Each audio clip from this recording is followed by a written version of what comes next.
В связи с уже третьим нападением на российскую авиабазу Энгельс-2, а также другие и подобные базы бомбардировщиков в регионе, возникает вопрос, почему Россия просто не переместит их на другую базу, где они будут в безопасности. В конце концов, эти бомбардировщики имеют невероятно большой радиус действия и часто стреляют крылатыми ракетами чрезвычайно большой дальности. Так почему же они должны находиться так близко к Украине? Энгельс-2 находится по меньшей мере в 600 километрах от фронта в Украине, поэтому можно утверждать, что они полагали, что находятся в безопасности. В конце концов, даже если бы Украина атаковала их, они не смогли бы до нее дотянуться. Но после первого удара в начале декабря почему ничего не изменилось? Во-первых, нельзя просто базировать бомбардировщики где попало. Они требуют многого. Но если говорить быстро, то у России есть три разных типа бомбардировщиков, примерно 60 Ту-22М, 42 Ту-95 и 16 Ту-160.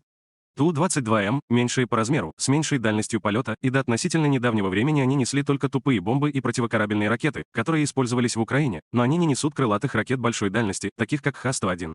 Остаются только Ту-95 и Ту-160. Оба они намного больше, а значит, им требуются более длинные взлетно-посадочные полосы, большие рулежные дорожки и места стоянок. Все эти поверхности, способные поддерживать такие тяжелые самолеты, помещения для технического обслуживания, большие склады для хранения топлива и оружия, командный пункт и управление, плюс все дополнительное вспомогательное оборудование и структура для самолетов, связь, помещения для пилотов, а также сотни дополнительного обслуживающего и вспомогательного персонала, а также вся логистика для поддержания базы всем этим.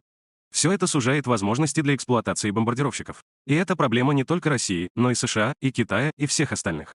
К счастью, Советский Союз вложил средства и построил множество баз для бомбардировщиков во время Холодной войны. Однако многие из этих старых советских бомбардировочных баз сейчас находятся за пределами России. Они находятся в таких местах, как Казахстан, Беларусь, Эстония и несколько в Украине. Сегодня в России насчитывается около 10 баз, с которых недавно вылетали бомбардировщики. Три из них, Энгельс, Дягилево и Курск, это три базы, которые недавно были атакованы украинскими беспилотниками. Остальные базы, такие как Сальцы-2, находятся в очень плохом состоянии и в последнее время практически не используются, так как полк бомбардировщиков был расформирован еще в 2010 году. Аэродром Астафьево также находится в очень плохом состоянии, и в последнее время бомбардировщиков там не видели. Аэродром Оленя находится примерно в 2000 километрах от Украины, что ставит ее на границу радиуса действия бомбардировщиков Ту-22, которые в основном базируются там. Но в последнее время мы видели несколько Ту-160 и Ту-95, у которых есть радиус действия. Остаются только те, кто находится на востоке России. Аэродром Белая находится на расстоянии 4500 километров. Аэродром Украинка 6000 километров. Аэродром Каменный ручей 7000 километров. Из них Украинка, вероятно, является лучшим вариантом, поскольку у остальных есть только Ту-22М. А спутниковые снимки Украинки за октябрь показывают 31 Ту-95, которые имеют дальность полета до Украины. Однако это долгий полет. Полет со скоростью примерно 700 км в час, запуск ракет на расстоянии примерно 2000 км от цели, возвращение и полет домой — это почти 12 часов полета. Более длительные миссии означают более сложное планирование и координацию. Они более изнурительны для экипажей. Кроме того, дополнительная нагрузка на самолет означает увеличение объема технического обслуживания и простоев. Это также означает потерю элемента внезапности и предоставление защитникам времени на подготовку. Благодаря американской разведке Украина обычно знает, когда взлетают российские бомбардировщики, и тогда они объявляют воздушный налет. Но небольшое расстояние от Энгельса, например, означает, что у них нет много времени на подготовку. Кроме того, передислокация бомбардировщиков со всем вспомогательным оборудованием, вооружением, командной структурой, связью и персоналом, налаживание логистики, необходимой для доставки дополнительного вооружения, топлива и так далее, занимает много времени. Для того, чтобы Россия передислоцировала эти бомбардировщики на другие базы, упомянутые на более постоянной основе и с высокой активностью в боевой роли, потребуются месяцы. Они могли бы временно перебросить их на другие базы быстрее, но без наличия всей инфраструктуры это было бы возможно только на ограниченный период времени. Например, Астраханская военно-воздушная база, как полагают, использовалась для нанесения удара по Украине в июне. Она находится по меньшей мере в 800 километрах от линии фронта в Украине. Так что, скорее всего, она находится за пределами радиуса действия тех беспилотников Ту-141, которые, как считается, использует Украина. Это при условии, что они запускают их с достаточно большого расстояния от линии фронта на Донбассе.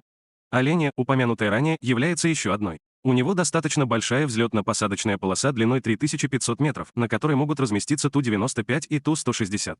И, как я уже упоминал, мы видели, как оба самолета работали там в течение 2 месяцев каждый, с середины августа по начало ноября. Однако нет никаких доказательств того, что какой-либо из них использовался для выполнения оттуда ударных миссий в Украине.